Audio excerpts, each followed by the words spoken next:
At ito na nga guys, dumating na sa wakas ang pinakahihintay na lahat, ang gravel frame ng Duke Rager. Ngayon mag-unbox tayo ng isa para makita nyo yung itsura niya.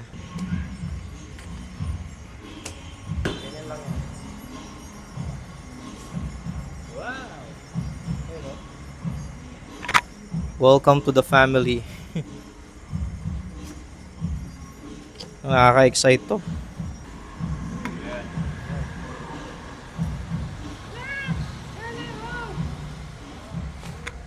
At ito na guys, oh. Ilang years to in the making?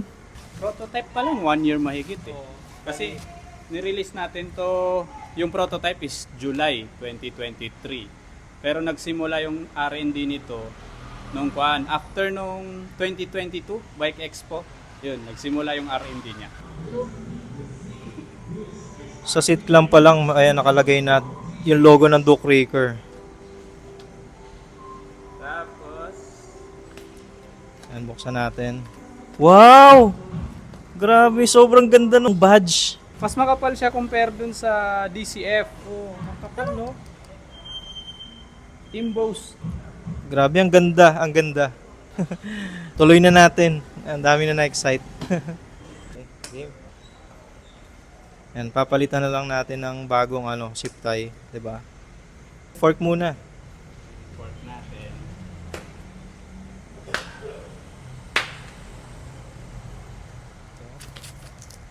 Parang ASMR.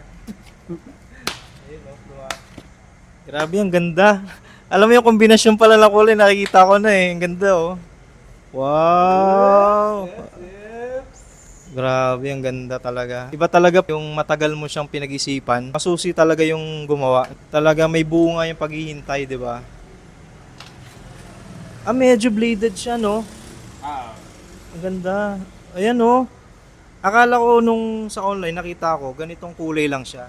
Yung ganyan na brown. hindi. Pero parang pa-light tapos pa-dark siya, no? Ang Yes. ganda. Ito yung fork niya, guys, oh. Ang ganda. Sobra. As in. Nako. Grabe talaga. Ang swerte ng mga nagpa-reserve. Ang ganda ng fork. Yung specs ng fork nito. Kuhaan siya. 12 na, no? 12. Before actually is 15. So ngayon, ginawa nating 12. Then, napaka-short nung kuhaan nito, axle to crown. Kasi 405 lang to. Oo, 405 axle to crown. Tapos yun, yung kuhaan natin dito, mounting natin. Tapos may mounting din sa gilid. Mounting sa gilid. Then yung, Uy, ang ganda ng Rubber. grommets. ah, Hindi na yung parang... Kasi sa prototype, parang walang ganyan, di ba, no? Fast forward na namin yung pagbubukas. Ang dami kasing tatanggalin na na tape. Itong susunod na video, ito na yon. Ipapakita na namin yung frame mismo. Ito na yung Duke Rager Relish Gravel Frame. Ayan yung itsura niya. O, di ba? Maganda. Sensya nyo na, ginabi na kami.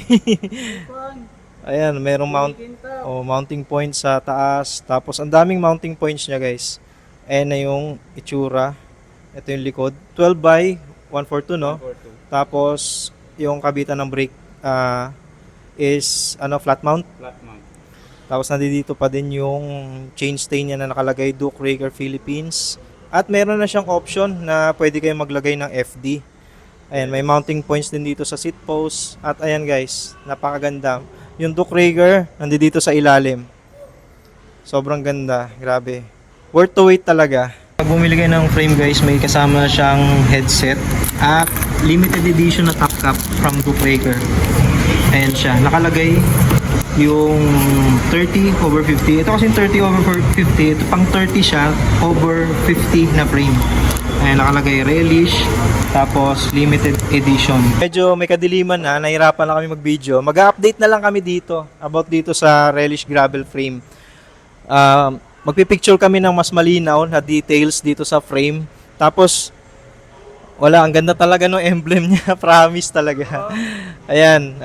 Pag may question kayo, message lang kayo sa Duke Rager Cycle FB page. Ayan si Sir Arapat mismo yung sasagot sa inyo. Napakadaming stocks pero maubos na agad dyan. Kasi naka-reserve na yung iba dyan. Ayun. Thank you sa panonood. Kita-kits tayo sa next video. Update ko kayo about dito sa relish na gravel frame ng Duke Rager.